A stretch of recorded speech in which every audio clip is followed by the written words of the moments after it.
I'm Ken Cook, and I'm having another episode, and this one I'm really excited about. This is a friend I've made over the internets over the past year and a half or so, and I have followed Rina Shah in her public persona, which is on just about every network television program I can think of that deals with politics, global affairs, the world of Washington, the world of GOP, Democratic Party, conflict.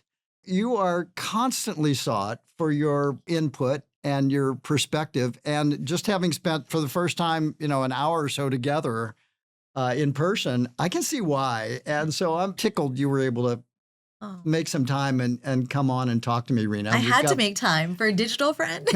We had to make it IRL. So here we are. I'm so glad you did. And there's so much to talk about. One of the things that we chatted about just before the camera started rolling was sometimes I felt like the Democratic Party has left me. Sometimes I felt like I left it. I've often identified as a bipartisan, nonpartisan in my professional life because I felt that was the best way to go about it, as well as abiding by the law and being nonpartisan. It just felt right. And for years, some of the best advice, some of the best support we got for environmental initiatives came from congressional Republicans who had a conservation mindset, who believed that we needed to protect nature because conserving things for the long term was a value that they held dear and so forth. And even today, we never initiate a policy idea that we don't at least try to recruit Republican interest in or talk through with Republicans, both in California and here in DC. And we were talking beforehand about how much that had changed. And it changed even during the course of your coming of age, right? You had different plans than to be someone who raised concerns about Donald Trump in 2015 or 16, right? And continue to this day, warn about Trumpism, because what I think has happened in my journey is I've seen the light. And some people find it much earlier, people find it later. For me, I was forced to find it because I went through such a dark moment. Exactly 10 years ago, I was the first elected delegate to the Republican National Convention to buck Trump and to say that I wanted to fight his nomination. And I did so in a place that was most unusual, but certainly had the most spotlight, which was Fox News. And I didn't expect to, because when I did it, it was just a natural answer to a question. Yeah. And so that experience taught me that, you think you have friends one minute, and because you've said something, they suddenly don't want to see you or affiliate with you. And it was a political fight that actually took a legal angle as well, because I was removed from a list of democratically elected delegates to the Republican National Convention, erased by my party. And so to my family's credit, they helped me mount a legal fight, and I didn't take it lying down. And in doing so, I was the first challenge to Trump. And the whole world, the whole nation saw it. And so I still meet people to this day who said, I know who you were. I just never knew your name or what you look like. But I knew you were the first. I remember I met filmmaker Michael Moore, and he said, I already know who you are. And there were people then, because it was the first kind of potential stop to Trump. Because what my case signaled is that we could fight him on the floor of the convention and deny him the nomination to the party, which ultimately ended up not happening. I started basically the Free the Delegates movement. My case rather did. Other cases followed from a group of North Carolina delegates and Colorado delegates. And so I'm glad that I inspired people to do the right thing and express publicly what we felt about a man who did not, felt at the time, was not a Republican, a man who didn't seem to really show any allegiance to Republican Party principles, and had a lot of, I think, characteristics about him that gave me pause, probably prime of which was he was really somebody that looked like he saw the presidency as a king. He wanted to be king. And I thought, oh, no, because in my family's history, we know what that's like. On my dad's side, we were kicked out after 3 generations in Uganda by a dictator by the name of Idi Amin. Yeah. And we lost everything. And so I grew up with my grandparents because they came and lived with my father in the U.S. The rest of my family all became political refugees to the United Kingdom. But because my father was already here in the United States getting medical training, we were lucky enough. And my dad had really chosen America too. Yeah. As a young boy growing up in Uganda, he knew he wanted to come to America. Of course, he could have never predicted that we'd be kicked out after 3 generations. I have cousins, older cousins of mine, who have Ugandan passports as their birth passport. So this is a very recent experience in my family that I have had to see what, the result of was. And I've had to live that experience. I always say that dictators cause intergenerational trauma because Yeah. my dad had 7 sisters and loads of cousins who Mhm. all looked up to him and many of whom needed him on a monetary level too. So much of my childhood and even young adult life was spent seeing that and seeing kind of the shambles of, again, losing everything we had and what it does just because one man didn't like how successful we were as Yeah. merchants there in Uganda. And he killed many. I mean, it was a genocide. Yeah. My grandfather was sure. able to escape a camp. And again, knowing these things, knowing that the madman Idi Amin wanted to be a dictator, I kind of just knew that anybody who behaves that way is going to create an America that I wouldn't Had recognize. impulses that go in the wrong direction. And just to be clear to everybody, you declare still as a Republican. It's I not do. like you've left the Republican Party. Yeah. It's more that under Trump, The party's left me. yeah, In a way. yeah, In a and- way, yeah. yeah, exactly right. And just in our brief conversation before, I so admire the way you express your values, and they're not all the same as mine. But the one thing that I'm really impressed by is it's sort of the inverse of betrayal, which is loyalty to principles versus betraying them for the sake of power. And we talked a lot about that. Of course, this is a town that trades Yeah. in that, where you're almost seen as a sucker if you don't know the game and play by it, right? Right. What kind of loser would stand up for their principles Yeah. instead of get the next job? And I'm just thinking you must have been, at that point in your career, you would have seen yourself in a Republican Party like the party of Bush. Sure. You would have seen yourself maybe going into government, rising up in the ranks, and living within the Republican values that you hold dear and serving the country in that way.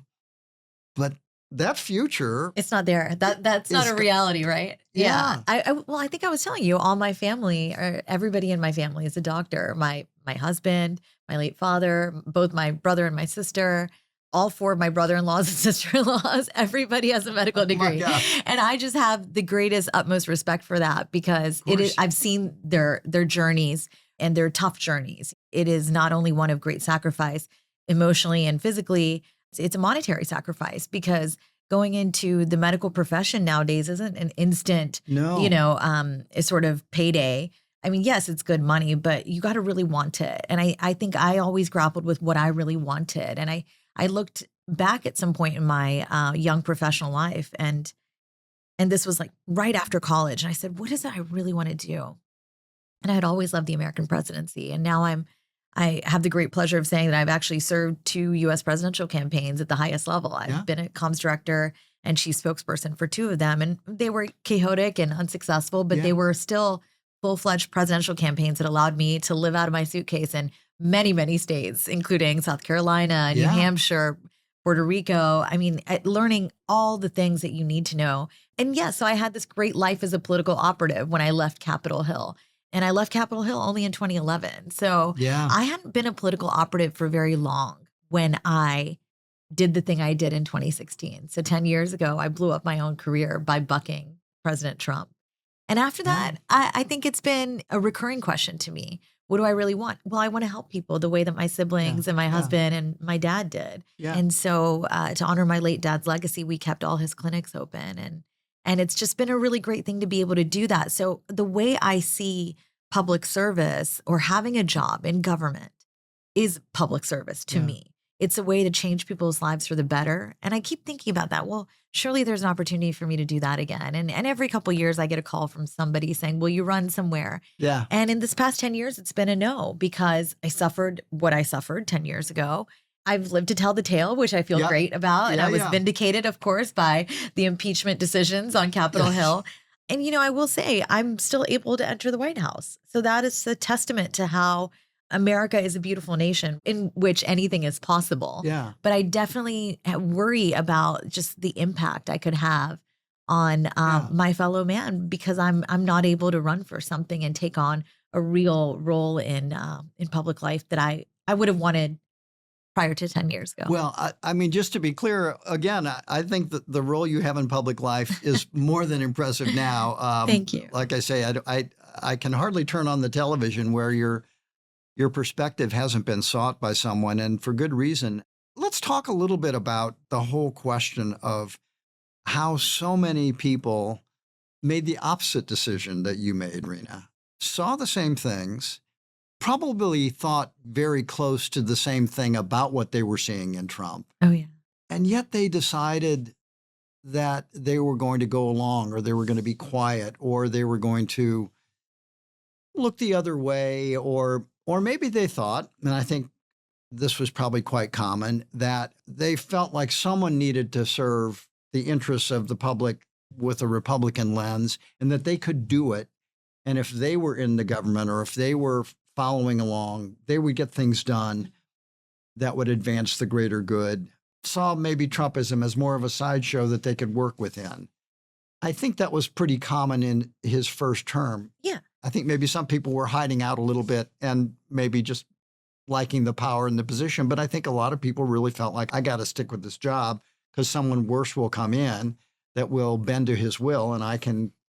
And so that became part of what Trump wanted to get rid of in his second term, right? Those rhino Republicans Right. and uncontrolled bureaucrats, Yeah. the deep state. And so now, how does it all hold together for so many of those people? And we talked about it before, and I think you summarized it and just said it's power.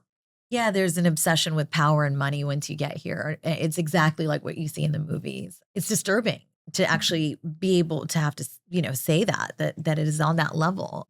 The sort of mental, I think, acrobatics that have to take place Yeah. are kind of mind-boggling to me when I see people working through a lot of what are illogical pathways to an answer under this administration, because a lot of what this administration puts out, it just doesn't make sense.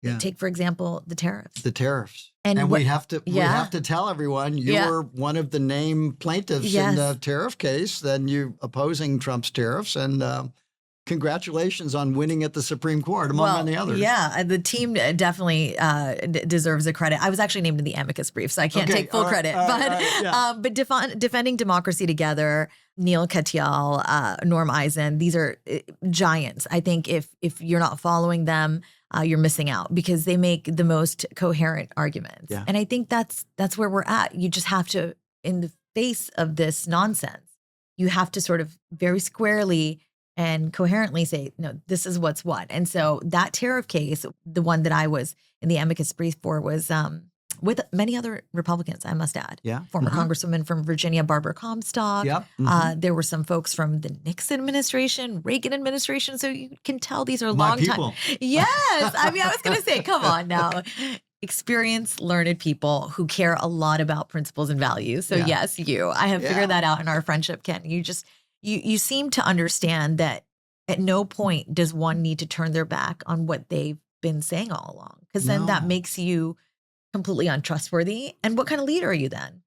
There have been many times I've looked at sort of my trajectory and thought, well, I'm a businesswoman now. I have a firm. I get clients. We do geopolitical risk advisory services. I'm selling something to companies. So a lot of what I'm out there saying could endanger some of their businesses. But that is why I decided to do all of this under non-disclosure agreements. Yeah. But I yeah. had to get creative to save myself, to be Yeah. able to continue to earn money. And that kind of bothers me at the end of the day. Yeah. I shouldn't. A person that's been a 2-time senior Capitol Hill advisor and a 2-time presidential campaign chief spokesperson should not have to worry about where Yeah. their next job is going to be. And so fortunately, I've kept my firm running. But back to the tariffs case, because I want to bring that together and say, I was a creature of Congress. And why I signed on to this case is because the case hinged entirely on Trump not having the authority to impose these tariffs. Right. That Congress has the actual authority. Yeah. I know most Americans don't think about Article 1, but when you start to kind of, even at the surface level, like start to follow some of these people, you'll see very plainly what is at stake in the Trump era. And it's some of the most decent, common stuff. So Yeah, the of fact that we course. had to do a case for something so simple just really made me livid. And I was named in the case that was actually Learning Resources, which is a toy company.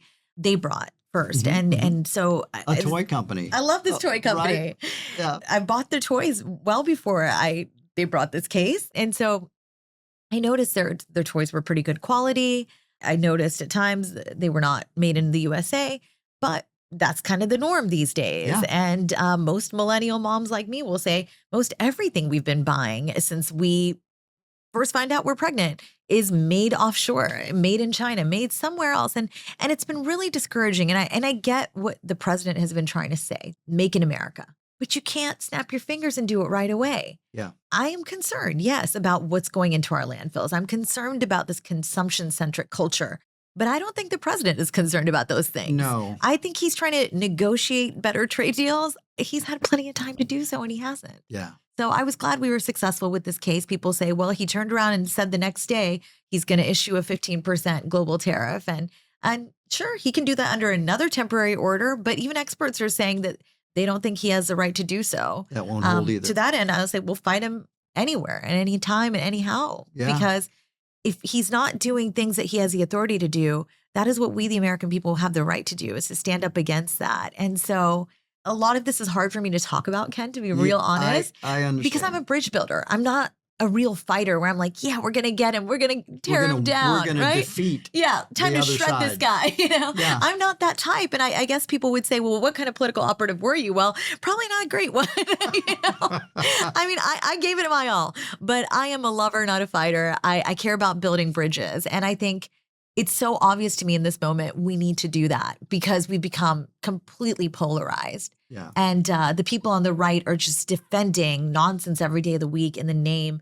of sticking it to the other side. Yeah. Yeah. And being loyal to Trump. I noticed the distinction he made with Erica Kirk, where she said she forgave even the person who shot her husband and said, spoke about embracing and loving even the most vile direct enemies. And Trump got up at the same ceremony and said he likes to hate his. Yeah, it's completely bizarre how those kind of people remain around him when he says the kind of things that we teach our children not to say. Yeah. The kind of things we would never utter in a meeting. We've just allowed our the head of our executive branch, who, by the way, doesn't recognize that he is co-equal to the legislative branch. I mean, can't normalize this. There's not any degree of what he says that I can feel proud of. And I think that's real tragic because the American presidency is a place where you genuinely look up to for direction when the country feels lost. I mean, I was very young on 9/11, but I remember Bush too leading us. George W. Bush, He rose to the moment. for what it was. He was able to do that. And there were plenty of times President Obama did too. Because I think what we were discussing earlier, right, is that sense that those guys cared. Yeah. They showed care. Yeah. Trump actually shows the opposite. In so many of his interactions, he's showing you how little he cares. Yeah. He wants you to know that he's got something more important than that. And that is another instance in which I have to wonder, what kind of impact is this going to have on the next generation of Americans, Gen Alpha? I don't know what that's going to do to their brains about how they see government, elected office. Yeah. Do they see Civic that? discourse. Yeah. What is leadership to them? Is leadership just being in the role and then behaving any which way you see fit? Yeah. That to me is even worse because so much of the work you've done, I love that we connect on this, is that you want to treat people around you well, right? If you're not even treating the people around you well, are you treating this earth we've inherited well? No, I don't think so. And I came up in a time where some of the best advice I got, certainly in Washington, to try and get legislation passed or try and build bridges, as you were saying, came from Republicans who would pull you aside and say, look, here's how to approach some of my members who don't maybe agree with you or even with me. Try these arguments, see this person first. And if that person agrees, basic coaching, because the goal was to do something that was good for the conservation of natural resources, the protection of the environment. It doesn't get more conservative than that. Now so many of those impulses because they run against what Trump says, that windmills cause cancer and we have to keep producing unlimited amounts of coal and oil because they're all clean and solar panels are dangerous. All this stuff that he's saying, and then the deregulatory efforts for climate change and clean water, clean air. I know there are Republicans on Capitol Hill, I know it, who object to this, but they dare not speak out. They don't want to be primaried. They don't want to be in his crosshairs because with that comes public attention. Yeah. So many of them don't want that because then it trickles down to their families too. And it is every time Trump pours a little bit of gasoline on a fire, it just doesn't turn into a small fire or even one that's a house fire. It becomes a blazing inferno. Yeah. And that's what each one of them fear, is that inferno will take them down in a different way. Yeah. But at the same time, what you're seeing is a complete capitulation to a man who acts as if he's king. Yeah. Like I said, kind of doing things under temporary orders, which he doesn't even have the right to do. And so everything goes to the courts. And I trust the courts. I'm somebody that has always believed that the courts give me at least hope. Yeah. Because the courts have saved us from a lot of terrible things in this republic. But again, in a representative democracy like ours, because that is what we are, we have trust in these men and women to go up there and speak the minds of their constituents. And their constituents all aren't one party and they all aren't one demographic. And so it's almost like they've been derelict of their duty in not speaking up against Trump and just kind of keeping their heads down and ho-hum doing the job. I think a lot of them do that too. Well, I think this is a problem across the political spectrum. They remain in office just because of the money and the power. The entourage, the attention, the awards for doing nothing almost. Yeah. I mean, it's kind of laughable that we've created an entire class of Americans that are above the average retirement age in this country, which is somewhere between 61 and 67. Whole crop of folks that go to Congress and stay out until death.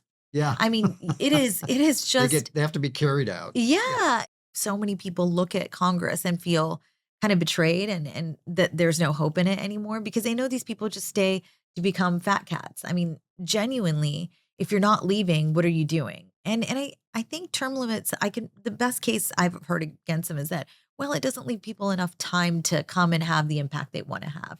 Like, so be it. So then they're going to be forced to try to have that impact in a shorter, truncated timeline. But really going back to kind of what these people are consumed with, the fact that there's no ban on insider trading is a huge tell. Right? Yeah. The fact that so many of their net worth just grows and grows and grows over the years, though they've held no other jobs outside. So and we know what they make. Indeed. Yeah. And then just a real desire to be relevant. I think that's why so many of them don't leave, because they fear, again, won't have that fanfare that they're so used to. Yeah. It's almost like a coming down off of that. But that's not mine and your problem. We're the taxpayers who pay for them to go up there and really advocate for us. How many of them advocate for us anymore? Yeah. And I don't even know that they're advocating for the right thing. I mean, there are good Republicans who were so concerned about Trump and the Paris Accords and this horrible the international climate accords. Exactly. Yeah. Just the flat out denial he's done of climate change. That it's a hoax. It's a sickening thing when you know that even in my beautiful native West Virginia, there are rivers and streams that are contaminated with literal poison toxins that are causing people to get sick. So why do we have a president that is, again, doing this? And to answer my own question, it's because he knows that distraction is the best way to slip other things through. Yeah. Yeah.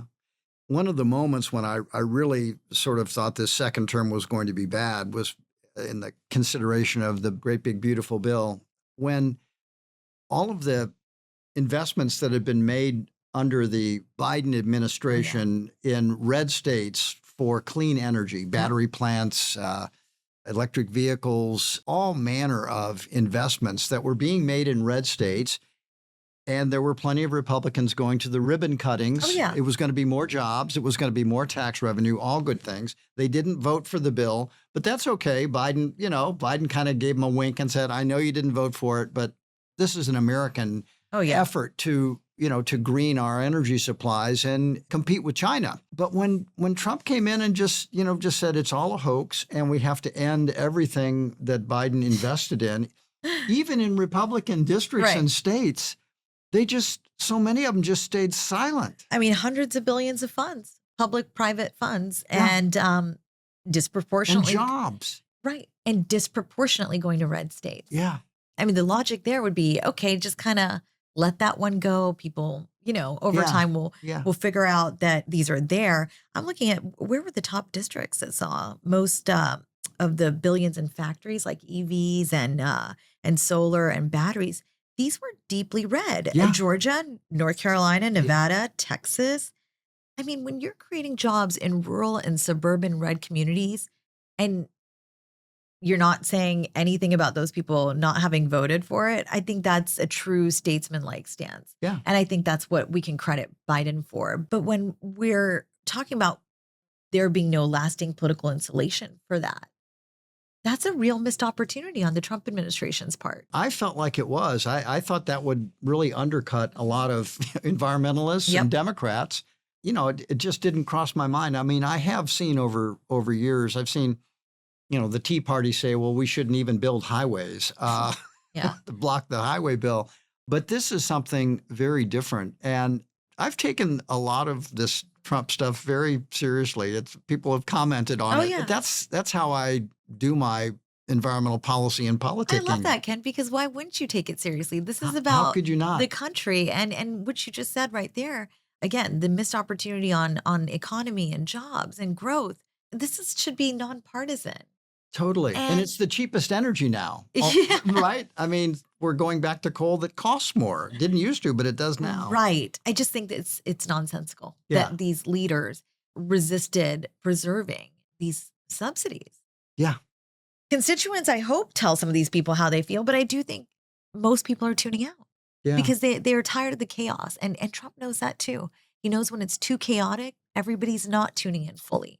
Yeah. And in fact, they're tuning out because they're sort of like, okay, it's too much. Yeah, it's I'll live too my much. life somehow without that channel. I mean, with the Biden stuff, there was no chaos. So that's why I think the mainstream media zeroed in on his health so vehemently. Obviously, he was in decline. Yeah. Not everybody makes it to the age of 80 and behaves the same. Yeah. I was in shock the other evening to see Trump at the podium in the House of Representatives for the State of the Union, because he's not that much younger than Biden. Right. And the fact that he seemed very perky and no letting up on the gas, that was surprising to me. But again, aging hits different people differently. Different, I just think that because the Biden administration didn't engage in the chaos strategy that this administration deploys every day of the week, then that's interesting. They were able to unfortunately have a target on their back. Yeah. One of the things that caught my eye with you in the last couple of years, and there have been many, because I see you all, like I say, I see you all the time on my screen, was when you raised concerns about RFK Jr. as the nominee for HHS. And, you're someone who trained as to the master's level in public health. So you might well have been someone who rose through the ranks if you'd gone into government and been a high official now at HHS or FDA or whatever. And we would have been well served by your attitude to build bridges and compromise if we'd had that. So say a little bit about speaking out on Kennedy's nomination. We opposed it here for a lot of different reasons, but what caught your eye there? He seems very like Trump in many ways, in the way he approaches debates by just making them go away, or instead of, having gold standard science, which would mean a scientific debate, just firing scientists who disagree with him. What was your early warning sign as someone with some public health background and a family of doctors? They must have been calling you up, say this is a disaster. Well, I think they know that I'm very, very much disturbed by a Secretary Kennedy. I still believe Trump should rescind him because the vaccine stance. Yeah, the vaccine stance. I agree. The toughest one for me, and it's personal. Actually, my late dad was a polio survivor. And so a lot of why Dad passed away is because he had post-polio syndrome, which weakens your muscles internally. Yeah. And he contracted polio at age 3 in Africa at a time where people here in the U.S. were getting the polio vaccine. My dad was not. He was a surgeon. He was able to operate for 8 hours at a time. Amazing. His right shoe was built up because his leg was shorter. Yeah. And so every one of his shoes were built up. And yes, it was absolutely amazing. He was a real life Superman. Just knowing that if he'd had access to that vaccine, that wouldn't have been a story. And maybe he'd still be with us today. Yeah. And so I think for Dad, if he were alive today, he'd be completely gobsmacked by the idea of this Kennedy in a cabinet role telling Americans that vaccines are not safe. Yeah. With the measles outbreak in Texas. And South Carolina, even now, they're up to 1,000 cases there. Right. Yeah. I mean, it's just a really disturbing thing. Yeah. I mean, I know RFK Jr. has brought attention to a lot of under-discussed issues, chronic illness, the roots of those illnesses, environmental toxins, obviously. Food additives, food system reform. Yeah.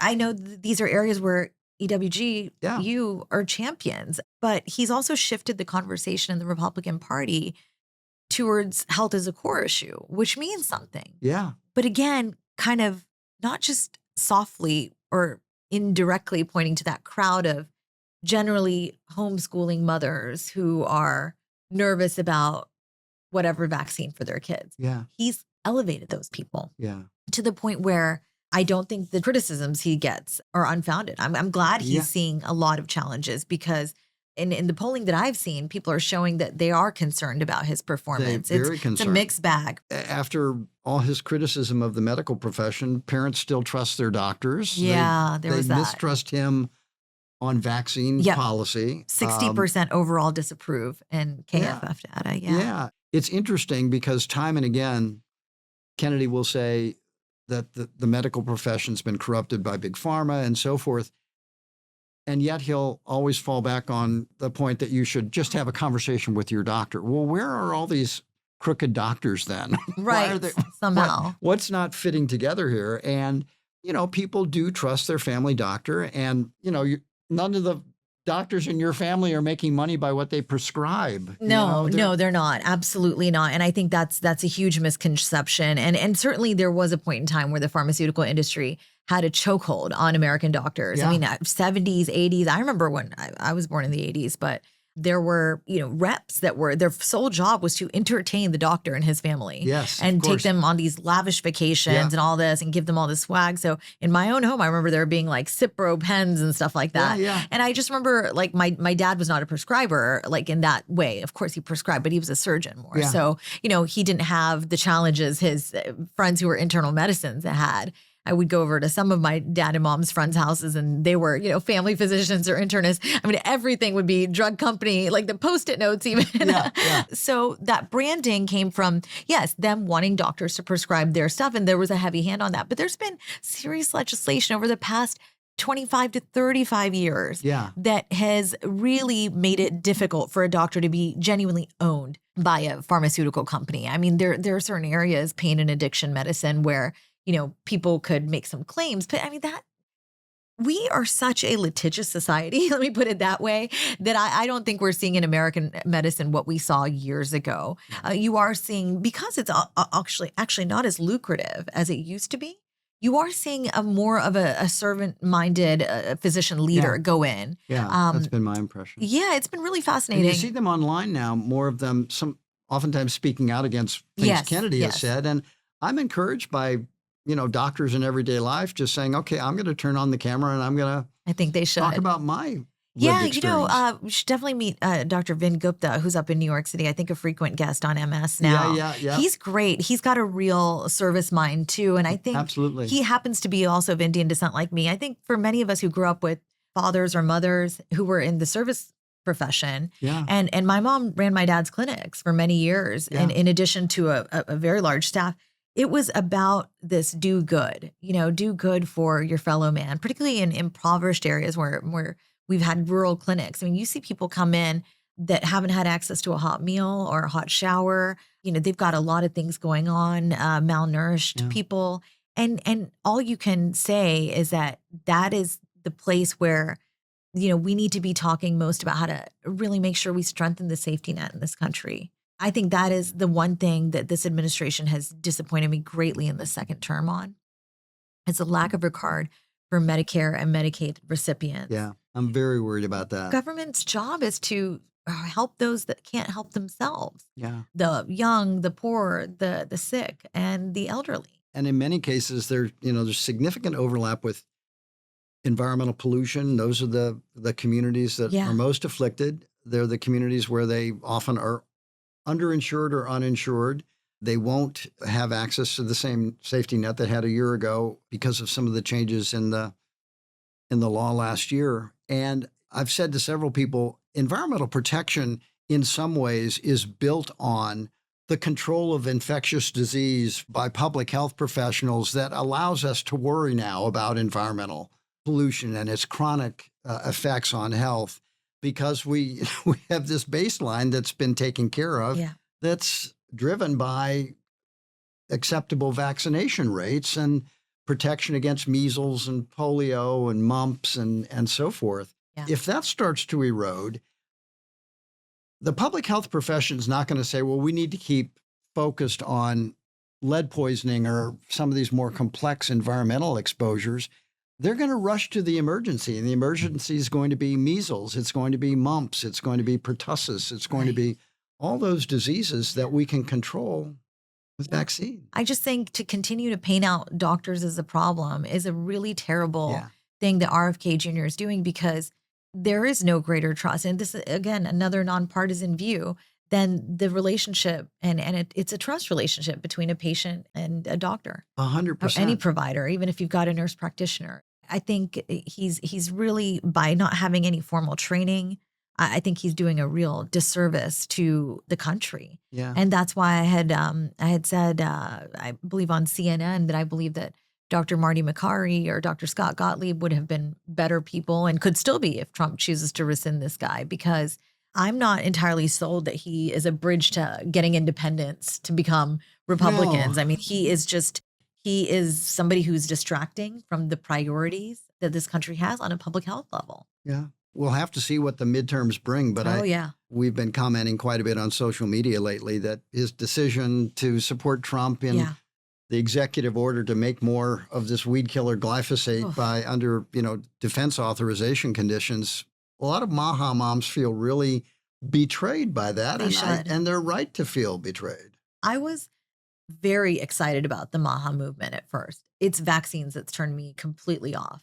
I actually even attended a Maha roundtable. And so I got the invitation for the second one, but it was, it was on the epidemic of vaccine injury. Yeah. And I was a total, hard no. Yeah, because it's like, really?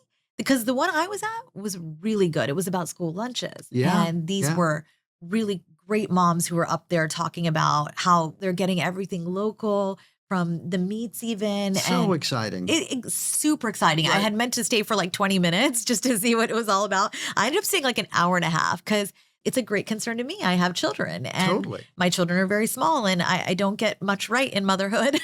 In fact, every day I think I'm being a #bad mom, but I do pride myself on making their lunches and snacks fresh every day.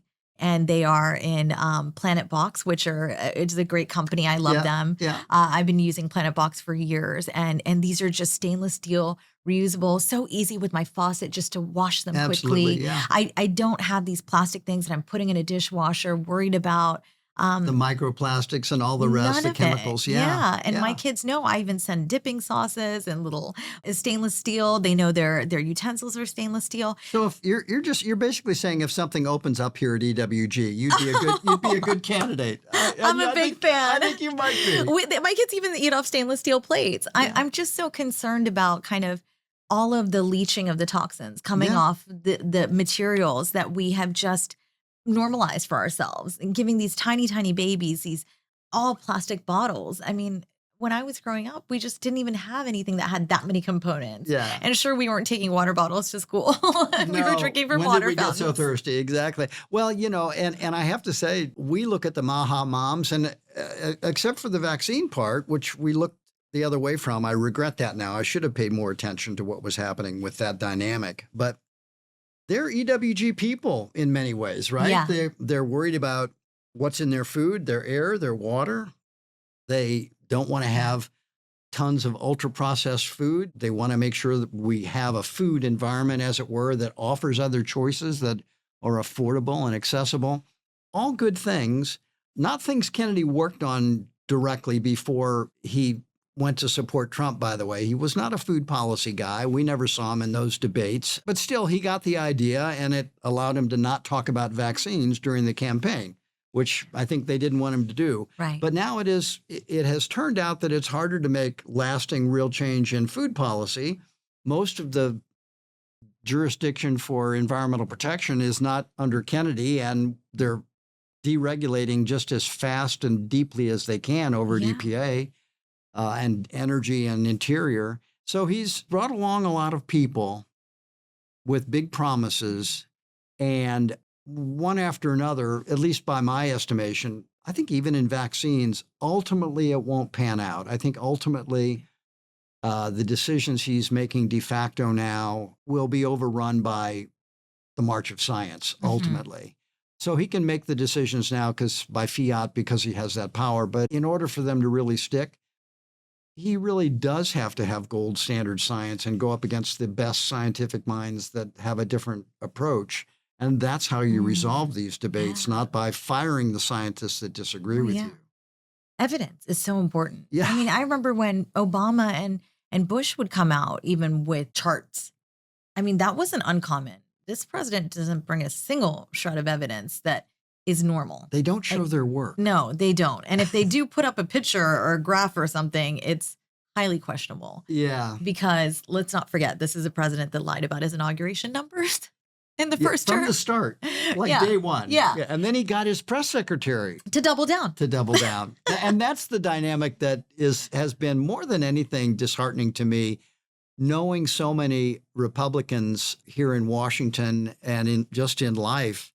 I know so many of them. I know you're disappointed to see people not speaking truth to power, just running for cover. Well, I always say I stay in the Republican Party to be an agent for good and change. Yeah. Because what happened to me 10 years ago easily could have pushed me out of the party. And I could have said, I'm an independent now, I'm a Democrat now. We're a multi-party system, or so we like to think. But the reality is we are a duopoly. And yes, the independents are growing in number. But when you live in this town, you kind of have to pick a side. And I don't want to be pushed out. I'll tell you that. Maybe I'm a little too arrogant on that piece. You don't strike me as the kind of person that's pushed out very easily. Exactly. I think you got that from mom and dad too. I think I did. And it was, one of those moments where I had to say, is this worth fighting for? And now 10 years later, I can absolutely say it was, because I stood up for what I believed in. I stood up against an injustice, what was wrong. They had no right to do that when I had become the number 2 vote getter out of 160 people on a ballot. And so I just knew that I had to stand my ground. But in standing my ground in this town, I've also realized a few things, is that there are people here who will keep their mouths shut because they are tired of having to defend their decision. And also because their decision was one that was more about being against the other side than being for this side. And that's kind of what I've seen with many a Republican who supports Trump, that may even go and work in one of these agencies. The way I see them, these people, is that they feel that they aren't able to do anything outside of what they've got their sights set on. So they'll do it, but they'll stay quiet about the tough stuff. Because why rock the boat for themselves? Why ruin a good thing when this is probably a job that has a nice price tag attached? There's a lot of power and money concern in this town because it all leads back to somewhere. And as humans, I get it. We want to be tribal. I mean, I know there's a growing crop of us that are anti-Trump, particularly with my organization, Our Republican Legacy, which Senator Jack Danforth of Missouri and I he created the org, he and some others. He is right now our figurehead and just a gem of a human. Yeah, he's got so much fight in him. And he asked me to co-author a Wall Street Journal op-ed with him this past fall in October. It was titled Republicans Ditch MAGA. And so, we were sort of making the case as to why Republicans need to abandon Take their party back. Yeah, yeah. And I think there's a growing sense that we can do it because Trump can't be here forever. And if he tries, there's certain things in the Constitution that prohibit him from doing so. But I also believe that there are people out there who don't feel that J.D. Vance, the vice president, has what it takes to be the successor. To be the person who carries the mantle for Trumpism or MAGA or for Maha. Like, he just doesn't have it. But certainly from a lot more people, I do hear that there is a silent Trump voter this last time.